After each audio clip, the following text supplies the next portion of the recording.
In 1981, it was created or made available to diabetics because diabetics were very concerned with the amount of sugar that they would consume in a single food. And if they can better control their blood sugar, then it made it easier for them to keep their insulin levels where they wanted them to be, and they could live a healthier life based on this new knowledge. And I definitely compliment the glycemic index and the glycemic load because based on the science that has taken place to get it to where it is, that's helped us get to a place where we created a proprietary formula for what makes a fast carb and a slow carb.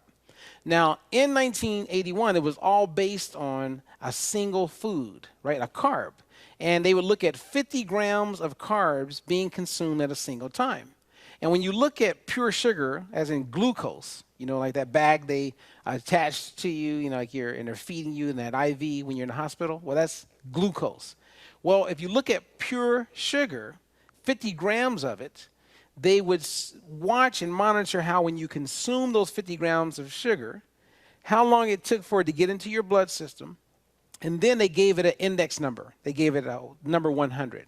So glucose is given a number 100.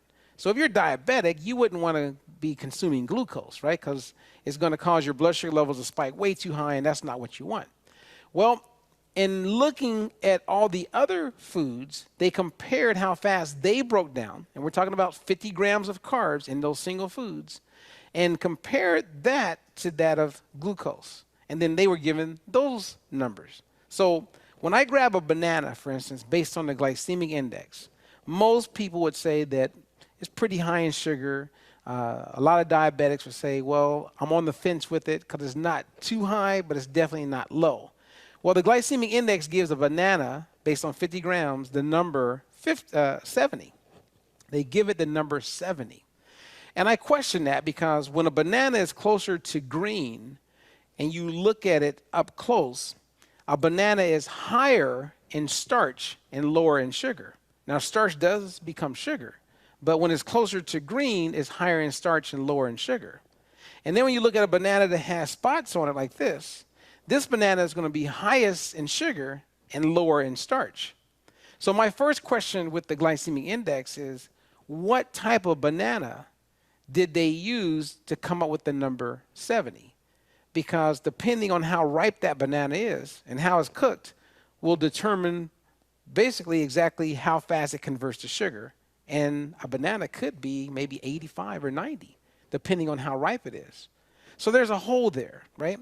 And then as I looked in closer and closer, as we were moving forward and wanting to get a better understanding of how to optimize weight loss for people, we looked at the glycemic index and they had potatoes. And potatoes were given a number 95. I've seen it as low as 85, depending on the type of potato.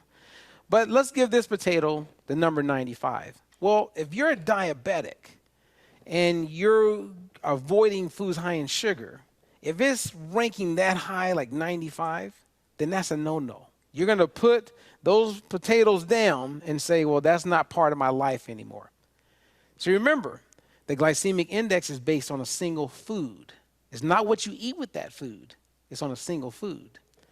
Because when you look closer, potato chips, which come from a potato, is processed much more than a potato, right, that comes out of the ground. But a potato, the same amount of carbs, 50 grams, converts to sugar slower than what is natural, what is close to nature. Potato chips are given the number 55. So if I was a diabetic and I was concerned with my blood sugar and I understood that, I don't want to consume foods high in sugar and I wanted to lose weight, and I've heard that, you don't want to consume foods that are high in sugar, it will cause your insulin levels to spike, then I'm going to go for the potato chips if I want to lose weight compared to a potato, based on the fact that 95 on the glycemic index is much higher than 55. And this is going down to like the lower levels of foods on the glycemic index. This is taking me closer to broccoli.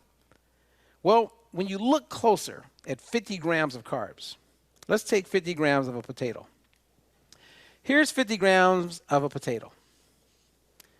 Well, if you take the butter off, it converts to sugar at the rate of a 95. But if I add butter to it, it converts much slower. Why is that? Well, if you go back to the potato chips and you looked at the chip, yes, it's 50 grams of carbs, but the chip has fat woven inside of it. And the fat that's attached to the potato chips and not the potato will convert to sugar slower. Therefore, you're less likely to experience a sugar spike, and you don't have insulin getting involved as much, which means you're more likely to keep your body in fat burning mode. So if I were to take butter, the way we teach with the Diet for Your Life, and add it to the potato, that added fat will then give me the glycemic impact of the chips. So I can eat the whole food with some natural butter on it or something high in omega-3s, and now I'm better maximizing my ability to keep my body in fat burning mode. And then it gets even better. Remember, the glycemic index is based on a single food. It's you just eating a potato, but not eating a potato with anything else. And all the science demonstrates that when I have a protein, like chicken, turkey, fish, tofu, one of the protein sources, on the same plate, and I'm eating that with the potato, the protein slows down how fast the potato becomes sugar in the blood. The fat that I added to the potato slows down how fast the potato becomes sugar in the blood. And then it gets even better when you make a fat-burning meal. If I add broccoli, the fiber in the broccoli is going to also contribute to slowing down how fast the fast carb becomes sugar in the blood. So it's not eating a single food, it's how you eat your foods. That's why when we created the proprietary formula for what makes a fast carb and a slow carb and what helps categorize these foods, we didn't just look at a mathematical number. We looked at how people are more likely to eat those foods. This is why I say there are holes in the glycemic index. Now, there's a lot of validity there, but there's definitely holes. The key here is for you to eat in a way that's going to best help your body stay in fat burning mode. And by making a fat burning meal, staying with fat burning snacks, and continuing to apply this through your own experiential, you will know better than anyone that you can eat the foods you love, lose all the weight you want, and now be better able to live a diet-free life.